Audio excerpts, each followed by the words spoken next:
नारायणं नमस्कृत्य नरं चैव नरोत्तमं देवीं सरस्वतीं व्यासं ततो जयमुदीरयेत्।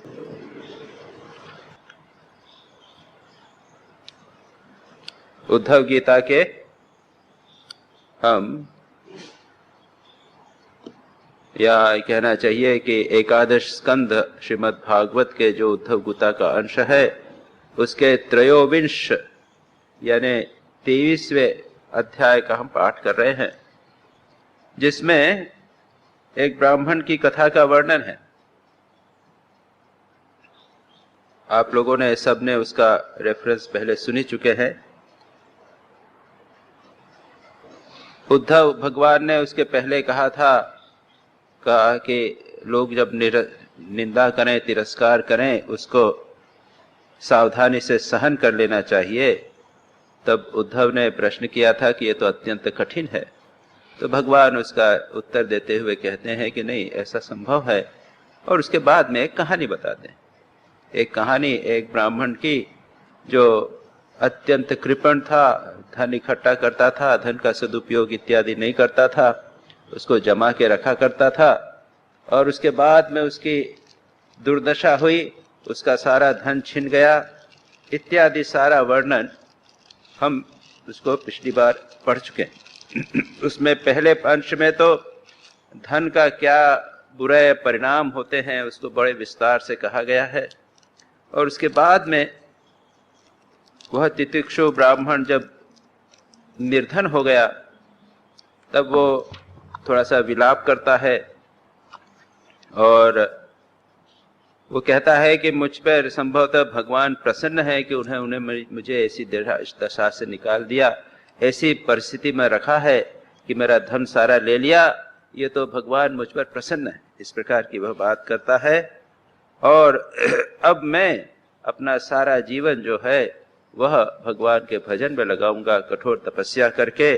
जिस प्रकार खटवांग नामक राजा दिलीप ने, उनको पता चला कि बस 2 घड़ी जीवन है, उसमें ही उन्होंने ऐसी तीव्रता दिखाई कि मुक्त हो गए। तो मेरे पास तो बहुत सारा समय है, मैं उसका सदुपयोग करूंगा। और उसके बाद में वह भिक्षु बन गया और भिक्षा मांगकर इधर उधर घूमने लगा, इस प्रकार से कि लोग उसे पहचान न सकें। लेकिन लोग पहचान लेते थे और उसको कष्ट देते, उसको बहुत कष्ट देते थे। बहुत सारा विस्तार से वर्णन यह पिछली बार हम पढ़ चुके हैं। उसके बाद में उसने फिर भी अपना वो परिभूत इमाम गाथाम अगायत नराधमैहि पातयद्भि स्वधर्मस्थो धृतिमान आस्थाय सात्विकी। सात्विक धृति को धारण करके, मैंने पिछली बार कहा था कि गीता में 3 प्रकार की धृति की बात कही गई है।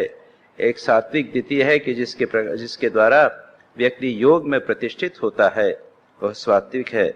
जो निद्रा आलस्य को नहीं छोड़ता, उसको पकड़ा रहता है, वो तामसिक धृति इत्यादि है। तो यह सात्विक धृति को धारण करके वह च्युत नहीं हुआ,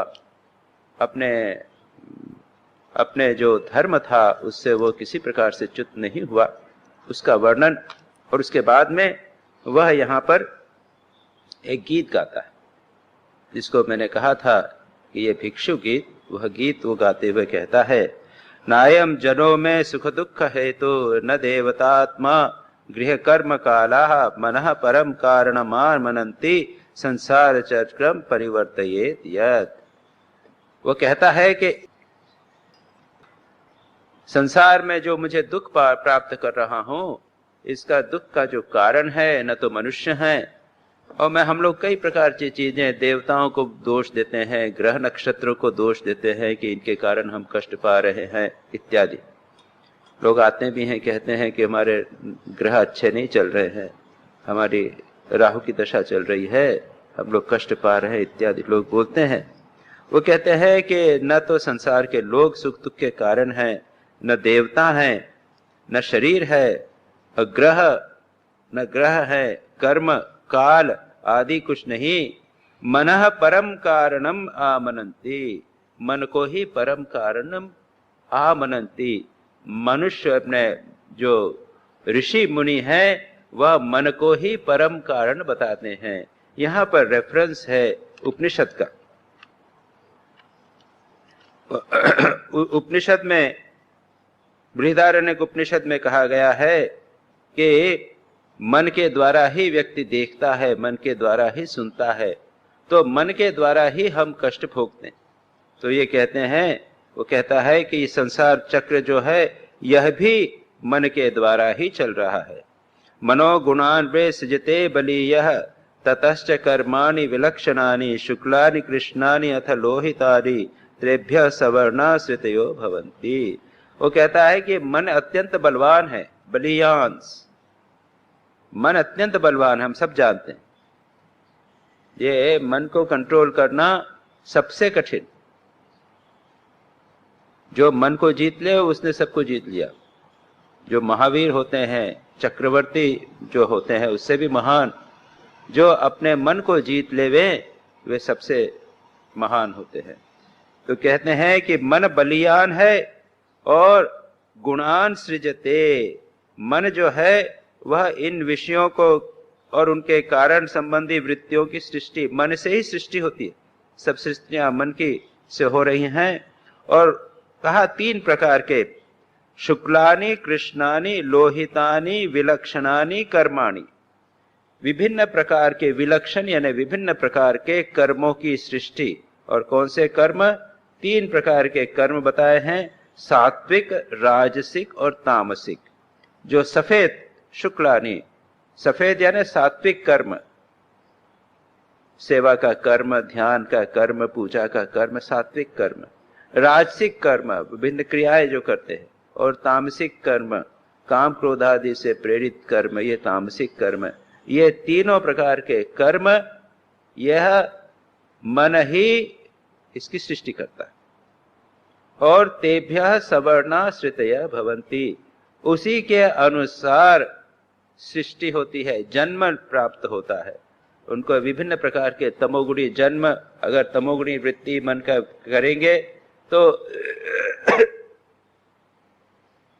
ये विभिन्न प्रकार की निम्न योनियों में जाना पड़ेगा, तमोगुणी योनियों में जाना पड़ेगा। निम्न योनियों में अच्छे कर्म करेंगे तो देवता योनि प्राप्त होगी, और शुभ कर्म करेंगे। भगवान जैसा गीता में कहते हैं कि जो शुभ कर्म करते हैं, जो योग भ्रष्ट इत्यादि होते हैं, शुभ कर्म करने वाले, वो योगियों के घर में उनका जन्म होता है, या फिर श्रीमान धनी लोगों के यहाँ पर जन्म होता है। तो जैसा कर्म करेंगे उसके अनुसार गतियां होती हैं। ये सारी की सारी बातें कौन करता है? मन करता। ये बात यहां पर कही जा रही है। अनीह आत्मा मनसा समीहता हिरण्मयो मत्सकः उत्विचष्टे मनः स्वलिंगम परिगृह्य कामान जुषन निबद्धो गुणसंगतो असो। आत्मा अनीह, ईहा रहित यानी क्रिया रहित होती है आत्मा। आत्मा क्रिया रहित है। और मन क्या है? ईहा रहित, समीह, समीहता यानी जो ईहा कार्य कर रहा है, क्रियाशील कर्म। मन है समस्त चेष्टाएं करता है और आत्मा निष्क्रिय रहती है। यह आत्मा क्या है? हिरण्मय। हिरण्मय यानी ज्योतिर्मय, सोने के समान चमकदार, यानी ज्ञानमय। ये प्रकाश और ज्ञान को, प्रकाश को नॉर्मली ज्ञान का एक सिंबल माना गया है। जैसे कहते हैं ना कि भगवान अपने ज्योतिर्मय रूप का चिंतन करो। आत्मा ज्योतिर्मय है, तो कि फिजिकल ज्योति नहीं, यह होती है ज्ञान की ज्योति।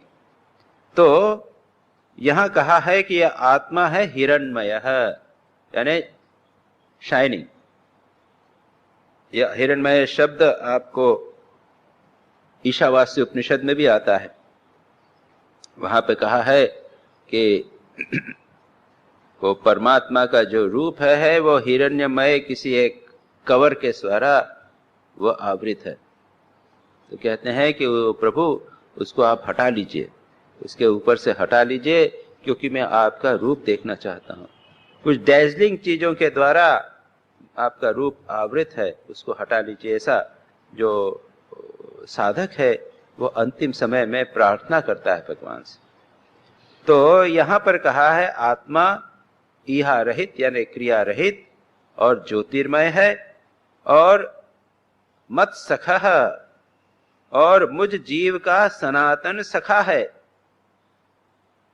यह परमात्मा और जीव और मन, यहां पर तीन बातों का उल्लेख किया। जो परमात्मा है वह जीवात्मा का सखा है। अब इसको समझने के लिए हम दो रेफरेंस देखते हैं। एक तो है मुंडक उपनिषद में, वहां पर वर्णन किया गया है एक वृक्ष है और वृक्ष के ऊपर दो पक्षी रहते हैं। दोनों एक समान पक्षी हैं, सुंदर पर्ण वाले पत्ते, गोल्डन उनके चमकदार सुंदर सोने के सुनहरे सुपर्णा पंख वाले। एक पक्षी ऊपर बैठा हुआ है और दूसरा पक्षी वृक्ष के नीचे खुदकता है, इधर बैठता उधर। ऊपर वाला पक्षी शांत बैठा। द्वा सुपर्णा सयुजा सखाया, सखा है, मित्र हैं, एक साथ रहते हैं। समाने वृक्षे परिशस्व जाते, समान एक ही वृक्ष के ऊपर रहते हैं। तयो एक स्वादु पिप्पलम अत्ति, एक जो है वह अलग अलग प्रकार के मीठे खट्टे फलों को खाता है। अनश्नन्यो अभिचाक शीति, ऊपर दूसरा वाला पक्षी है बिना खाए अनश्नन, वहां चुपचाप बैठा रहता है, दिखता है। समाने वृक्षे पुरुषो निमग्नः, उसके बाद दूसरा वर्ण है कि यह शरीर रूपी वृक्ष में दो पक्षी हैं। दो पक्षी कौन है? एक जीवात्मा है, एक परमात्मा। हमारे शरीर में एक जीवात्मा भी है, परमात्मा। दोनों एक दूसरे के मित्र हैं। क्यों? अरे मित्र क्या, वो एक ही हैं। दोनों एक दूसरे के सखा हैं, सदा से सखा हैं, क्योंकि उनका स्वरूप एक प्रकार का है। वे दोनों चैतन्य हैं, सच्चिदानंद स्वरूप हैं, आनंद स्वरूप हैं। केवल अंतर यह है कि जीव जो जीवात्मा ने अपने स्वरूप को भूल गया। जीवात्मा अपने स्वरूप को भूल गया है, परमात्मा अपने स्वरूप में प्रतिष्ठित है। दोनों को कहा सखा, एक दूसरे के सखा, मित्र है एक प्रकार। इसमें क्या कहा था? द्वा सुपर्णा सयुजा सखाया, वहां भी सखा शब्द का यूज उपयोग किया। और दूसरा रेफरेंस आता है श्रीमद् भागवत में ही, पुरंजन की कहानी है। जो लोग मेरी कथाओं को रेगुलरली सुनते रहे हैं, प्रवचनों को, आप जानते होंगे कि मैंने राजा पुरंजन की कहानी का वर्णन किया है। जो राजा एक नगर में रहता है, आता है, घूमता है, एक नगर को रहने के लिए खोजता हुआ आता है और फिर एक 9 द्वार वाले नगर में आकर रहने लग जाता है और वहां पर रहकर वहां पर एक राजकुमारी से विवाह करता है, बहुत दिनों तक रहता है। फिर उस नगर पर आक्रमण होता है, वो नगर बर्बाद हो जाता है, फिर वहां से भागता है, अपनी पत्नी को लेकर भागता है। और उसके बीच में जब आगे वो जाता है तो पत्नी भी बिछुड़ जाती है। उसका चिंतन करते करते करते वह स्वयं नारी का रूप हो जाता है। अगर कोई व्यक्ति किसी विशेष प्रकार का चिंतन निरंतर करता रहे तो उसका प्रभाव शरीर पर भी पड़ता है। यह एक साइकोलॉजिकल फैक्ट है, मनोवैज्ञानिक सत्य है कि आप अगर किसी महापुरुष का निरंतर चिंतन करेंगे तो धीरे धीरे उसकी सत्ता आपको प्राप्त होगी, यहां तक कि आपके शरीर के रोम अंग प्रत्यंग भी परिवर्तित हो जाएंगे। तो यह उसका वर्णन यहाँ पर वहां पर आता है कि पुरंजन अपने आप को लड़की समझने लग जाता है, लड़की जैसा बन जाता है और उसके बाद में उसके साथ में दूसरे एक राजकुमार का विवाह हो जाता। अब वो कष्ट पाता है इस प्रकार से, तो एक दिन उसे ध्यान आता है कोई मुझे बुला रहा है, कहता है अरे पुरंजन तुम मुझे नहीं पहचानते।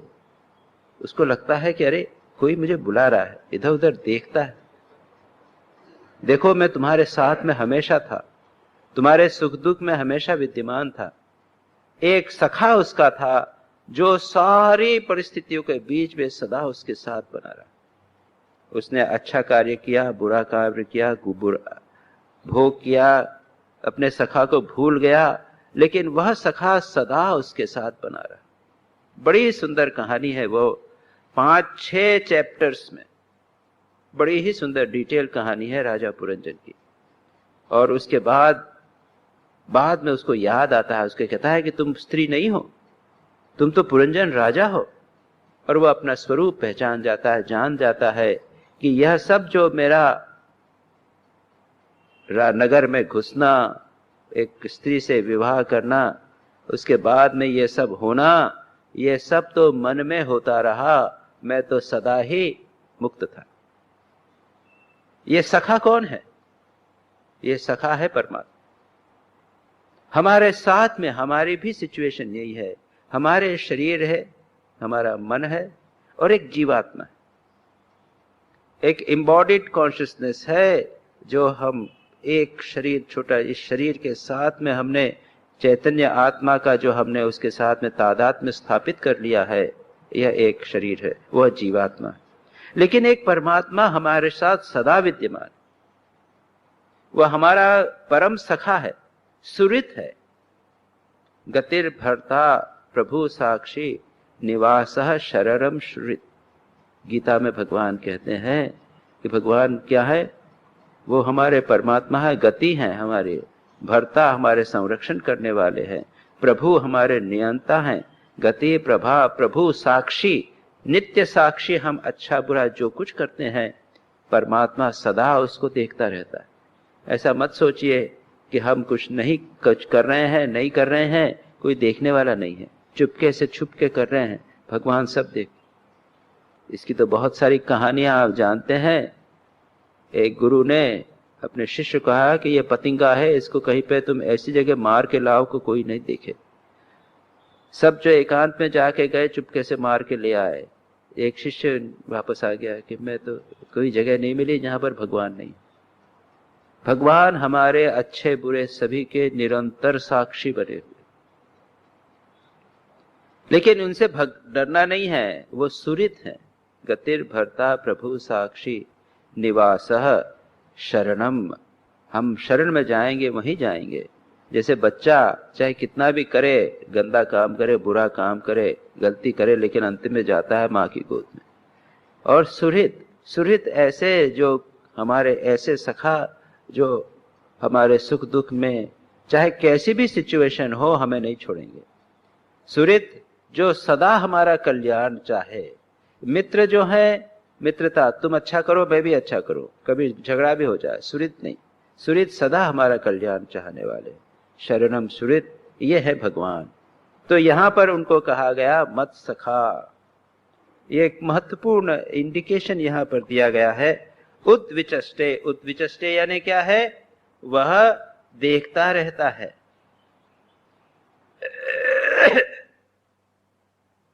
उद्विचष्टे, अभी मैंने जो कहा साक्षी, वो ऊपर बैठा हुआ पक्षी, तो क्या है? तयो पित्तलम साधुवती अन्य अभिचाकशीति। अनशनन, बिना खाए केवल देखता रहता है साक्षी। तो ये परमात्मा, अभी मैंने जो कहा उद्विचष्टे, साक्षी है, लेकिन ये मन के कारण यह आत्मा जो अनीह है, जो कर्म क्रिया नहीं करता, वह भी मन के साथ में कांटेक्ट में आकर स्वलिंगम परिगृह्य कामान जुषन निबद्धो गुण संगतो असो। वह आसक्त होकर कामनाओं को ग्रहण करके उसके साथ में वह लिप्त हो जाता है। मन के द्वारा ही अभिव्यक्ति, जब मन को स्वीकार करके उसके द्वारा विषयों का भोग चालू कर देता है, और तब इट बिकम्स जीव, उसके कारण वह बंध जाता है। जैसा कठोपनिषद में कहा गया, आत्मानं रथिनं विद्धि शरीरं रथमेव तु बुद्धिस्तु साक्षी वृद्धि मन प्रग्रहमेव च इंद्रियाणि हयानाहु विषयांस्तेषु गोचरान् आत्मेन्द्रिय मनोयुक्त भोक्तेत्याहु मनीषिणः। आत्मा, इंद्रिय और मन के साथ में जब यह जीव आत्मा मिल जाता है, शरीर के साथ में आइडेंटिफिकेशन हो जाता है, तब उसको भोक्ता कहते हैं, जीव के, इंडिविजुअलाइज सोल, ये यहां पर कहा गया। अब कहते हैं, ये बता दिया व्हाट इज द नेचर, एक परमात्मा, एक जीवात्मा, और जीवात्मा देह प्राण आदि के साथ में संयुक्त होकर बंधन में पड़ जाता है। ये एक इंडियन फिलॉसफी, दर्शन, भारतीय चिंतन स्पष्ट रूप से इस बात को कहते हैं। उद्देश्य है आप इससे अनासक्त हो जाइए, छोड़ दीजिए तो आत्मा बिल्कुल स्पष्ट हो जाए। श्री रामकृष्ण कहते थे, बड़ा सुंदर दृष्टांत देते थे। वो कहते थे कि जब नारियल गीला होता है, ग्रीन कोकोनट, आप यहां तो मिलते नहीं है, आप समुद्र के किनारे पे जाइए, मद्रास जाइए, सब जाइए, तो आपको हरा नारियल मिलेगा। तो हरा नारियल को क्या कहते हैं, उसका पानी पीते हैं, और उसका जो नारियल का पोर्शन जो होता है वो चिपका रहता है, गीला रहता है। फिर नारियल वालों कहते हैं, भैया इसको अंदर से खरोच दे, तो फिर उसको खाते हैं, नारियल का जो मलाई है उसको खाते हैं, उसको मलाई को। यही नारियल जब सूख जाता है तब क्या होता है, बिल्कुल जब सूख गया तो अंदर का जो पानी है वो बिल्कुल सूख गया, और उसके बाद में जो नारियल का जो अंदर का पोर्शन है वो खटखट खट कर बोलेगा, देखा होगा ना आपने, बिल्कुल बोला। उसको आप तोड़िए, नारियल पूरा का पूरा निकल आएगा, उसको आप घिस के कुछ भी बनाना करना हो सब करते। तो जब अनासक्ति हो जाएगी, आसक्ति रूपी रस जब छूट जाएगा, तो देह और आत्मा ऐसे अलग दिखाई देंगे जैसे नारियल का ऊपर का छिलका जो पत्थर जैसा हो जाता है, लकड़ी जैसा होता है, और उसके भीतर का नारियल खट खट खट खट बिल्कुल साफ बोलेगा। आत्मा ये आसक्ति रूपी रस के सूख जाने पर व्यक्ति स्वयं अनुभव करता है कि यह तो शरीर मन अलग है, यह आत्मा अलग है, ठीक इतनी पर। तो यहां पर यह बेसिक प्रिंसिपल वेदांत का, आत्मा क्या है, परमात्मा क्या है, शरीर क्या, शरीर मन इत्यादि क्या है, जीवात्मा क्या है, यहां संक्षेप में बता दिया गया। दानम स्वधर्मो नियमो यमश्च श्रुतम च कर्माणि च सद्व्रतानि सर्वे मनो निग्रह लक्षणान्ता परो हि योगो मनसः समाधि। अब कहते हैं, समाहितम यस्य मनः प्रशांतम दानादिभि किम वत् तस्य कृत्यम, ये हम पिछली बार कर चुके थे, लेकिन कहा है ये जितने भी हम क्रियाकलाप करते हैं इसका उद्देश्य क्या। आप यहां पर आकर सत्संग कर रहे हैं, आप दान करते हैं, आप स्वधर्म का पालन कर रहे हैं, नियमों का पालन कर रहे हैं, यम नियम का पालन कर रहे हैं। आप यम नियम जानते हैं, यम है अहिंसा, सत्य, अस्तेय, ब्रह्मचर्य, अपरिग्रह, ये यम हो गए। शौच, संतोष, तप, स्वाध्याय, ईश्वर प्रणिधान, ये नियम हो गए। उसके बाद में श्रुतम च, श्रुति का पाठ किया, वेदाध्ययन किया। कर्माणि सद्व्रतानि, व्रत का धारण किया, एकादश व्रत करेंगे, एकादशी का व्रत करेंगे, चांद्रायण व्रत करेंगे, ये नवरात्र के दिन हम इतने एक दिन में एक बार खाएंगे, इतने विष्णु सहस्त्र नाम का पाठ करेंगे या गीता का पाठ करेंगे। यह जो व्रत इत्यादि करते हैं वे, या फिर ब्रह्मचर्य का व्रत है, अहिंसा व्रत इत्यादि बहुत सारे व्रत हैं।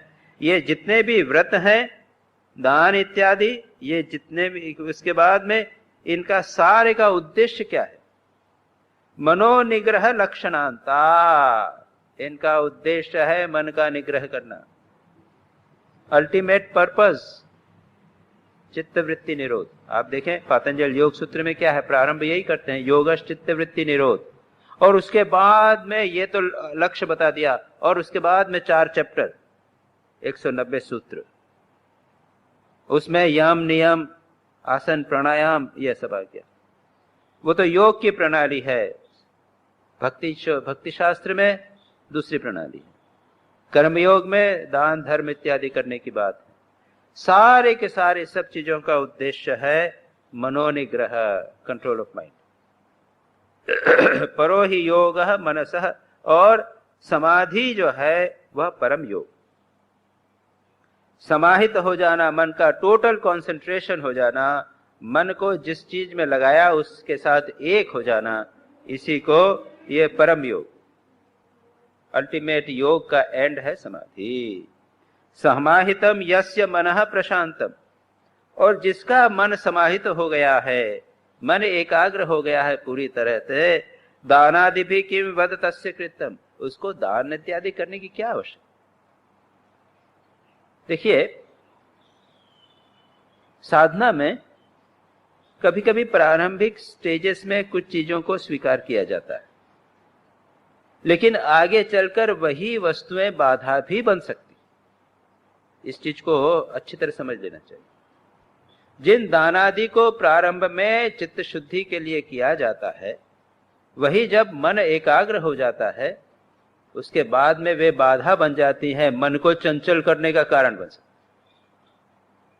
इसलिए जब मन शांत हो गया उसके बाद में इन चीजों की कोई आवश्यकता। और दूसरी लाइन में तो कहते हैं असंयतम यस्य मनो विनश्यत दानादिभिश्चेद अपरम किमे भी। लेकिन अगर उस किसी का मन चंचल है अथवा विनश्यत यानी आलस्यपूर्ण है, तमोगुणी और रजोगुणी अगर मन है, तो उसको इन दान शुभ कर्म में कोई लाभ नहीं हुआ। अगर दान खूब किया व्यक्ति ने, पूजा इत्यादि करता है, सेवा करता है, सोशल एक्टिविटीज करता है, लेकिन अगर मन कंट्रोल नहीं हुआ, मन तमोगुणी या रजोगुणी चंचल बना रहा, तो इन सब का क्या लाभ। कई लोग सारे जीवन सेवा करते थे, लेकिन मन चंचल वैसा ही बना रहा, जहां के हैं वहीं के रह जाते हैं, आगे बढ़ते ही नहीं। ये उद्देश्य नहीं। उद्देश्य है ये सेवा इत्यादि चित्त शुद्धि के लिए प्रारंभ में आवश्यक हैं, लेकिन इनका मुख्य उद्देश्य है मन को एकाग्र करना। अगर मन असंयत रहा, आलसी रहा, इतना सब करने के बावजूद, तो व्यर्थ। संसार में हम देखते हैं इतना सब वेलफेयर एक्टिविटीज हो रही है, तो ये रामकृष्ण मिशन ही एक संस्था नहीं है, सैकड़ों करोड़ों संस्थाएं हैं वेलफेयर एक्टिविटीज की। लेकिन संसार जो है उसमें सुख दुख, सुख वैसे ही बना हुआ है, दुख वैसे ही बना हुआ है। क्यों? जो लोग कर रहे हैं उनका मन संयत नहीं है। और अगर दो चार आदमी मन को एकाग्र कर सकें, मन अगर ये दो चार आदमियों का अगर संयत हो सके, समाहित हो सके, तो ऐसे लोग जगत का बहुत अधिक कल्याण करते।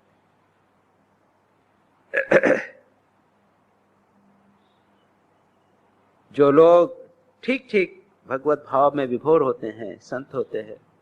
गुरु नानक जी को देखिए, गुरु नानक जी ने तो ज्यादा कोई सेवा कार्य तो नहीं किया, बहुत वेलफेयर एक्टिविटीज तो नहीं की, लंगर वगैरह बहुत ज्यादा तो नहीं चलाए उन्होंने, लेकिन एक गुरु नानक देव के कारण सारा पंजाब धन्य हो गया, सारा भारत धन्य।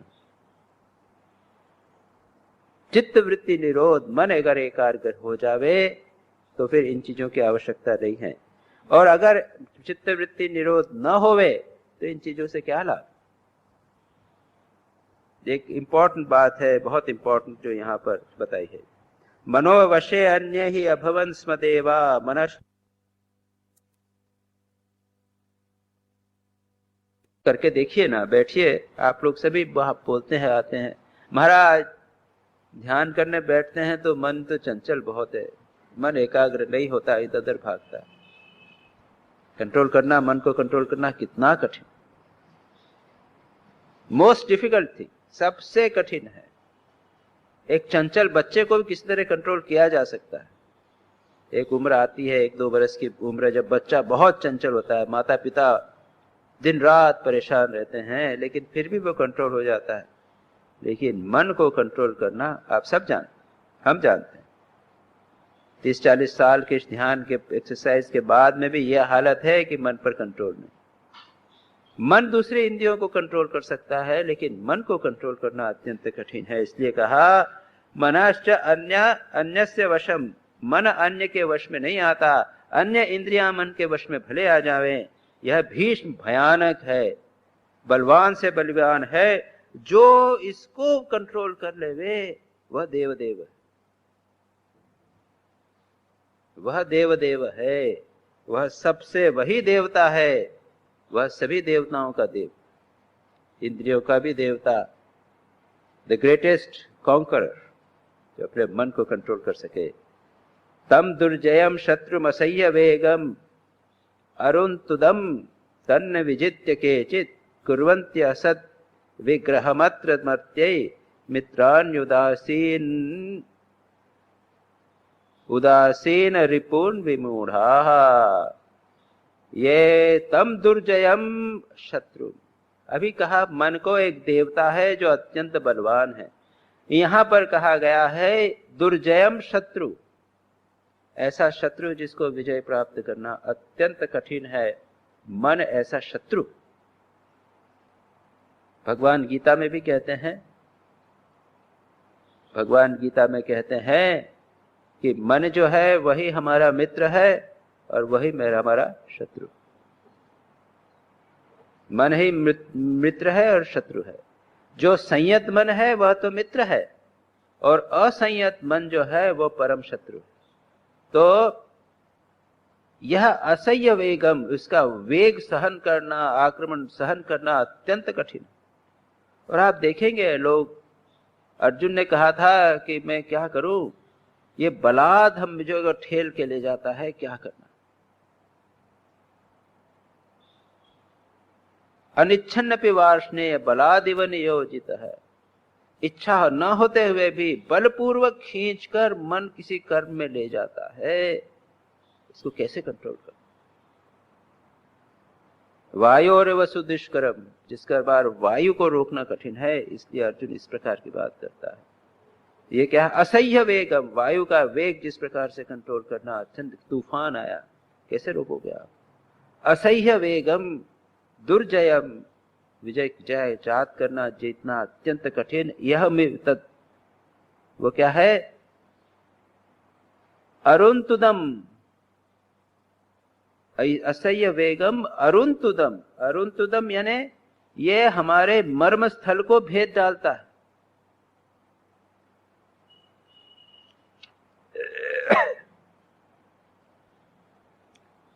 मानव के अंतर तक मानो मध देता है। कंट्रोल नहीं लोगों पर। आप जानते हैं मेंटल डिजीजेस, आप मानसिक रोगग्रस्त लोगों की हालत देख लीजिए आप, कैसी हालत, वो अपने बस में बिल्कुल नहीं रहते और मथन कर देता है, पागल हो जाते हैं लोग मन के कारण। इसको अरुन्तुदम कहा गया, मर्म स्थलों को भेदने वाला। तन न विजित्य केति, इसको कोई भी जीत नहीं सकता।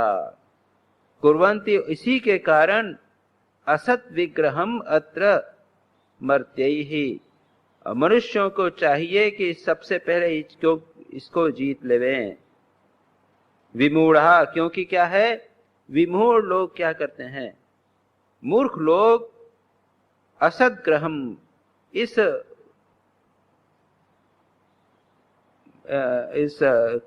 मन के कारण झूठ मूठ का बखेड़ा, असत ग्रहम यानी बुरे कार्य करते हैं।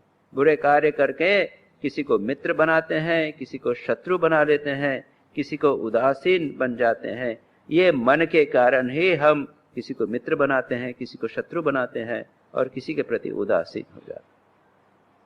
इसके बाद में देखम मनोमात्र मीनम गृहीत्वा ममाहमित्य अंधधियो मनुष्याः एषो अहमन्यो अयमिति भ्रमेण दुरंत पारे तमसी भ्रवन्ति। ये मन ही सब कर रहा है, ये आगे बढ़ा रहे हैं। क्या कर रहा है, देहम मनोमात्र मिमम गृहीत्वा, मनुष्य अंधधियः मनुष्याः, मनुष्य जिनके बुद्धि अंधी है, धी यानी बुद्धि, यानी बुद्धि मारी गई है, समझते नहीं है। अंधधियः मनुष्य क्या करते हैं?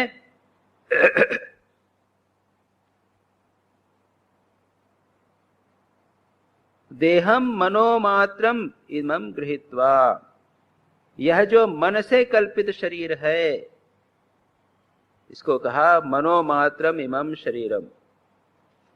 मनोमात्र, इस शरीर को अपना समझ लेना, वह है ये केवल मिथ्या। वेदांत के अनुसार ये शरीर सब कल्पना मात्र है। इस कल्पना मात्र शरीर को हमने सत्य मान लिया। मनोमात्रम इमं शरीरम, इसको हम सत्य मानकर, इसको इंग्लिश में ट्रांसलेट किया Phantom of a mind, of mind. ये जगत जो है वो केवल कल्पना मात्र, शरीर जो है कल्पना, जगत कल्पना मात्र है। इसके विस्तार में मैं नहीं जाऊंगा, यहाँ पर वेदांत की चर्चा हो रही है। इसको मनोमात्र, इसको ग्रहण करके इसको बन लिया मैं और मेरा, ये मैं हूं। देह को मैं बोलता हूं, या फिर मैं कहता हूं कभी ये मेरा देह है, मेरी देह, और कभी मैं इसके साथ आइडेंटिफाई कर लेता हूं मैं और मेरा अपने, या फिर दूसरे के शरीर को मेरा मान लिया। ये मैं और मेरा मनुष्य कर लेते हैं। एशो अहम अन्यो अयम, यह मैं हूं वह दूसरा है। तेरा मेरा, मैं मेरा, तू मैं, आप मैं, अलग अलग बहुत सारे ये कर लिया है। और इस भ्रम में पड़कर यह मैं हूं यह दूसरा है, इसके परिणाम स्वरूप वह इस दुरंत पारे तमसी भ्रमंती, यह इस तमस अंधकार के अंदर वो सारे जगत में भ्रमण करता रहता। जनस्तु हेतु सुख दुख, यहां पर ये सारे मन का प्रभाव बताया गया। अब इसके बाद में एक सेक्शन चेंज होता है। यहां पर वो लोग उसको कष्ट दे रहे हैं ब्राह्मण को। वो कहता है कि दो कोई कारण कष्ट का कारण नहीं है, ये मन के ही कारण है। और अब बताया मन कैसे कष्ट देता है। ये देख लिया हमने, असंयत मन ही हमारे कष्ट का कारण है, यही समस्याएं पैदा करता है। इसको विस्तार से यहां तक बताया गया, करीब 7 श्लोकों में। अब देखिए जिनके पास किताब है, ये 43rd श्लोक में बोला था, नायो जनो मैं सुख दुख हेतु न देवता आत्मा गृह कर्म काला मनः परम कारण मामनन्ति। मन परम कारण है ये बता दिया, लेकिन पहले वाली 2 लाइनों में कुछ चीजें बताई थी। जन यानी संसार के लोग, मनुष्य, देवता, आत्मा, ग्रह, कर्म, काल, ये 6 चीजें सुख दुख के कारण नहीं होती, मन ही सुख दुख का कारण होता है। ये थीसिस, ये मेन सिद्धांत। और मन जो सुख दुख का कारण होता है, मन दुख का कारण, बंधन का कारण, समस्याओं का कारण, ये अभी तक बताया गया। अब कहते हैं कि जो मैंने कहा कि दूसरी चीजें कारण नहीं है, वो उसको एक एक करके लेते। अब एक एक पॉइंट लेके बोलेंगे। देहम जनस्तु हेतु सुख दुख योश्चेत, चेत यानी यदि सुख दुख का कारण मनुष्य होवे, संसार के दूसरे विभिन्न लोग, जनस्य हेतु सुख दुख यो हो, मनुष्य के सुख के दुख का कारण दूसरे मनुष्यों को ले लें तो क्या होगा? किम आत्मनश्च अत्र च भौमयो तत् जिह्वा क्वचित संदशति स्वदद्भिः तत् वेदनायाम कतमाय कुप्ये। यहां पर कहते हैं ये कि अगर मनुष्य को दूसरे मनुष्यों को सुख दुख का कारण माने, फलाने व्यक्ति ने मेरे को कष्ट दिया, कैकेयी ने राम को राज्य दिया, राज्य से निकाल दिया, कैकेयी कारण है। लेकिन लक्ष्मण कहते हैं कि ये कैकेयी को दोष मत दो, इस अपने कर्मों के कारण होता है। वहां पे कर्म का सिद्धांत बताया गया। लेकिन कोई मनुष्य किसका सुख दुख का कारण नहीं है, पहली बात ये बताइए। अच्छा, अगर सुख दुख का कारण वह नहीं है, क्यों नहीं है? अगर है, यह माना जाए कि दूसरा है कर्म का कारण, तो क्या किम आत्मनश्च अत्र है भौमयोश्च, क्योंकि सुख दुख को पहुंचाने वाला भी मिट्टी का शरीर है और भोगने वाला भी। यहां पर थोड़ी सी वेदांत के द्वारा चर्चा की जा रही। मेरा शरीर किससे बना हुआ है?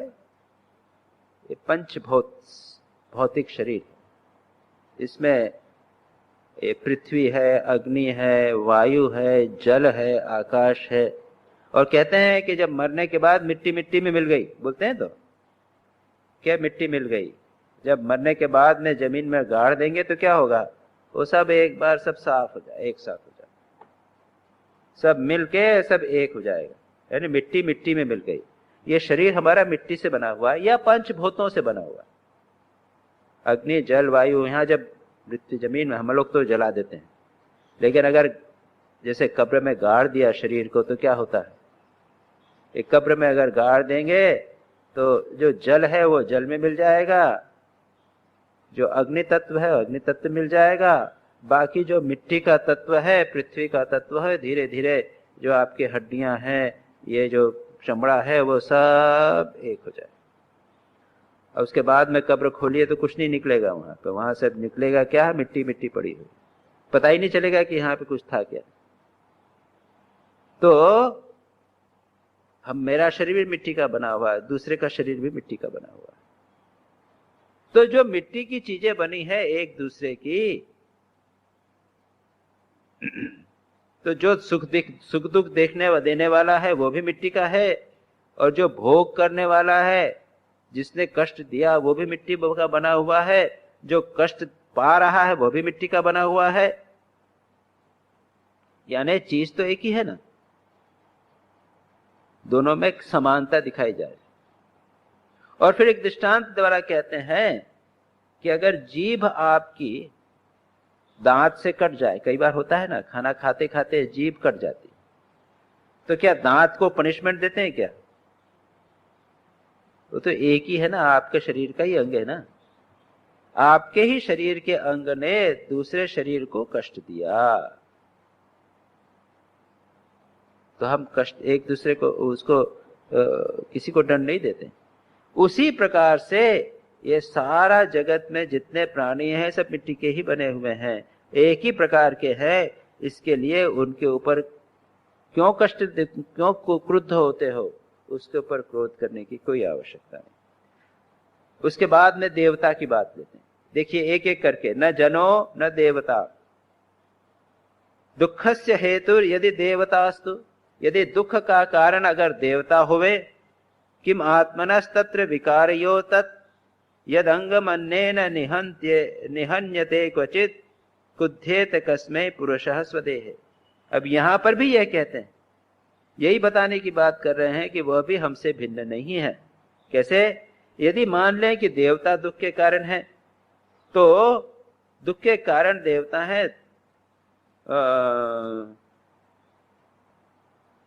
तो इससे दुखस्य हेतु किम आत्मनः तत्र, क्योंकि दुख के कारण देवता है और इंद्रियों के अभिमानी देवता के रूप से उनके भोक्ता भी वही हैं,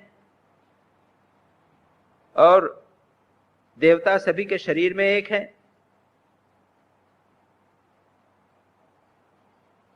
वही है कि अपने शरीर से, अपने हाथ से अपने शरीर में अगर चोट लग जावे तो उससे क्या होगा? ये देवता क्या है? हमारे इंद्रियों के कंट्रोलिंग प्रिसाइडिंग डीटी। आंख का देवता है अग्नि, सूर्य, हाथ का देवता है इंद्र, पैर का देवता है वरुण। तो अगर इनको माने तो ये तो हमारे अंग में आधा प्रतिष्ठित है, हमारे ही पार्ट हैं। इनके द्वारा अगर कष्ट मिल जाता है तो उनको दोष देने का क्या, क्योंकि वो तो हमारे अंग के ही अंग है। इस प्रकार से कहते हैं। तो यही बोलते हैं कि ऐसी दशा में अपने ही शरीर के किसी अंग से दूसरे को चोट लग जावे तो हम क्या उससे दुख, वो कष्ट पाएंगे? उसको क्या दोष देंगे? आत्मा यदि साथ सुख दुख हेतु किमन्यस् तत्र निज स्वभावः नहीं आत्मनो अन्यद यदि तन वृषा स्यात् क्रुध्येत कस्मात् न सुखम न दुखम। अगर आत्मा को माने, आत्मा ने चैतन्य आत्मा, यदि आत्मा को सुख दुख का कारण बनाए तो अरे बाबा वो तो अपना ही है। देखिए इसमें आया था 43rd श्लोक में था, जनः संसार के लोग, उसके बाद देवता, उसके बाद आत्मा। तो आत्मा तो मैं खुद ही हूं, तो मैं अपने आप से क्रोध करूंगा क्या? अगर मैं यह मानूं कि मेरे कारण ही मुझे दुख मिल रहा है, तो मैं अपने को कष्ट नहीं दूंगा, अपने ऊपर क्रोध नहीं करूंगा, क्योंकि वह तो मैं अपना स्वभाव ही है। आत्मा से भिन्न और कुछ तो है नहीं। न ही आत्मनो अन्यत, यदि आत्मा से दूसरा कुछ प्रतीत होगा तो वह मिथ्या है। यहां अगेन वेदांत की चर्चा हो रही है। और इसलिए जो मुझसे भिन्न नहीं है उसके ऊपर क्रोध करना व्यर्थ है। ग्रहा निमित्तम सुख दुःखयोश्चेत् किमात्मनो अजस्य जनस्य तेवे ग्रहे ग्रहस्यैव वदन्ति पीड़ा क्रुद्धेत कस्मै पुरुषस्ततोऽन्यः। अब यह माना जाए कि जो ग्रह, प्लैनेट्स, ग्रह नक्षत्र, अगर ये सुख दुख के कारण होंगे तो जो आत्मा है वो तो उससे भिन्न है। किम आत्मनः अजस्य, अजस्य यानी जिसका जन्म नहीं हुआ है। अजन्मा आत्मा की क्या हानि होने वाली? ये सुख दुख जो है वो शरीर के, ग्रह नक्षत्र का प्रभाव शरीर पर पड़ता है, आत्मा पे नहीं पड़ता। वैसे श्री रामकृष्ण ग्रह नक्षत्र मानते थे। वो कहते थे कि फलाना टाइम ठीक नहीं है, इस टाइम पे तुम नहीं जाओ, इत्यादि सब मानते थे। एक बार माँ शारदा वहां पर आई और उस समय श्री रामकृष्ण गिर गए थे या चोट लग गई थी, क्या करी थे। तुम किस दिन रवाना हुए? तो कि मैं थर्सडे को रवाना हुई। तो थर्सडे तो कल वहां पे वीरवार को आफ्टरनून बंगाल में उसको वो इनऑस्पिशियस मानते हैं, उसको अशुभ मानते हैं, उसको बोलते हैं बारबेला। उस समय कोई शुभ काम नहीं करते। श्री रामकृष्ण ऐसे आप कह लीजिए उनको सुपरस्टिशियस थे या जो भी मानते थे कि नहीं, ये तुमने क्या किया, जाओ, वो वापस जाओ, वो तुम वहां से रवाना हो इसलिए मेरा हाथ टूट गया, वापस जाओ, उसको यात्रा को पलट के आओ। तो अगर ग्रह नक्षत्र को माने, शरीर में कष्ट हुआ लेकिन आत्मा में तो कष्ट नहीं होता। आत्मा तो शरीर नक्षत्र के कष्ट से परे है। तो यहां पर ये कह रहे हैं कि ग्रह नक्षत्रों को अगर सुख दुख का वो माने तो किम आत्मनः, आत्मा का क्या लेना देना उससे, जो उसको अजन्मा है, उसका प्रभाव तो जन्म मृत्युशील शरीर पर ही पड़ता है। इनका जो ग्रह नक्षत्र का है, ग्रहे ग्रहस्यैव वदन्ति पीड़ाम क्रुद्धेत कस्मै पुरुषस्ततोह। और ग्रह की प्रभाव का, ग्रह का की पीड़ा का प्रभाव तो शरीर पर ही होता है, और आत्मा उन ग्रहों और शरीरों से सदा परे है, इसलिए गुस्सा क्यों करना। ये इसीलिए इन चीजों को जो लोग आत्म तत्व का चिंतन करने वाले हैं वो ग्रह नक्षत्रों की कोई चिंता नहीं करते। आप देखेंगे कितने ही लोग, स्वामी विवेकानंद कितना कष्ट पाए,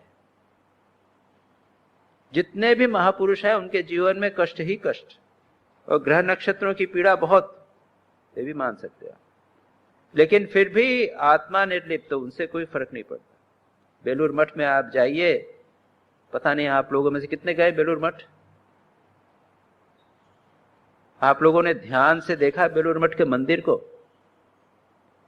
मंदिर का जो गर्भगृह है जहां श्री रामकृष्ण की मूर्ति है, उसके ऊपर गुंबज चला गया है, खूब ऊंचा गुंबज गया है। गुंबज जब प्रारंभ होता है उसके पहले उसके जो राउंड जो पोर्शन है वहां पर आपने ध्यान नहीं दिया कि नहीं, नवग्रह बने हुए, 3 इधर 3 पीछे और 3 इस तरफ। सामने की तरफ तो लोग जा रहे हैं, तो सामने की तरफ तो गर्भ मंदिर आ जाता है, अपने नाट मंदिर आ जाता है, हॉल सारा आ जाता है टेम्पल का। लेकिन 3 भागों में नवग्रह बने हुए हैं। वहां लिखा हुआ है, शनि मंगल, हिंदी में लिखा हुआ, संस्कृत में लिखा हुआ, देवनागरी लिपि में। इसका मतलब है कि नवग्रह हैं, वो श्री रामकृष्ण का चक्कर काट, उनकी स्तुति कर रहे हैं। श्री रामकृष्ण इन नवग्रहों को कंट्रोल करने वाले हैं। ये किसका बिगाड़ेंगे? जो भगवान को पकड़े रहे उसका कोई बिगाड़ नहीं सकता। जानकी नाथ सहाय करे जब, कौन बिगाड़ करे नर त्रेरो। सूरज मंगल सोम बुध गुरु सब सहायक हो जाते हैं। वहां पर सब ग्रहों का नाम लिखा गया। हमारे एक गुरु भाई रामकृष्ण मिशन ज्वाइन किया, उनके माता पिता चिंतित हो गए। उन्होंने ज्योतिषी को उसकी जन्म कुंडली दिखाई। उसने कहा चिंता मत करो, वह वापस आ जाएगा। वो बेचारे घबरा गए। जाकर उन्होंने अपने गुरुदेव से कहा कि ये लोग तो बोल रहे हैं कि मैं तो वापस चला जाऊंगा, मेरे स्टार्स नहीं है साधु बनने के। तो गुरुदेव यतीश्वरानंद जी गंभीर होकर बोले, you are under him who governs stars and planets. तुम उसके संरक्षण में हो जो ग्रह नक्षत्रों को चला रहे हैं। इसका मतलब ये नहीं है कि जीवन में दुख कष्ट नहीं आए, लेकिन आत्मा में उसका प्रभाव नहीं पड़ता। खास बात यही बताने की है यहाँ पर। इसको भी बताया है कि यह भी सुख दुख का कारण नहीं है, मन ही कारण है। यह आगे और चर्चा उसकी चलेगी।